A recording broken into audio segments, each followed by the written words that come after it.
สวัสดีทุกคนเมื่อนี้มารีวิวเครื่องเป่าขวดของบริษัทเวียดนามออกแบบและคิดค้นขึ้นมาเนาะเครื่องนี้จะเป็นเครื่องขนาดน้อยเนาะขนาด 1,200 ขวดต่อชั่วโมงเนาะเครื่องนี้จะใส่กึ่งอัตโนมัติเนาะเราจะใส่ให้งานคนจับออกจับเข้าในเวลาการเป่าขวดถ้าว่าท่านได้สนใจเนาะเครื่องเป่าขวดเนาะทางบริษัทเรามีขนาดน้อยขนาดใหญ่ขนาดกลางเนาะขนาดกลางจะแม่น 3,000 ขวดต่อชั่วโมง 6,000 ขวดต่อชั่วโมงไปจนถึง 8,000 ขวดต่อชั่วโมงถ้าว่าท่านได้อยากสอบถามข้อมูลหรือว่ารายละเอียดหยังสามารถสอบถามได้ที่เบอร์โทร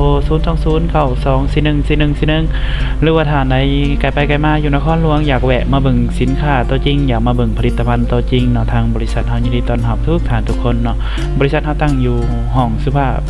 เมืองไซเสถานครหลวงเวียงจันทน์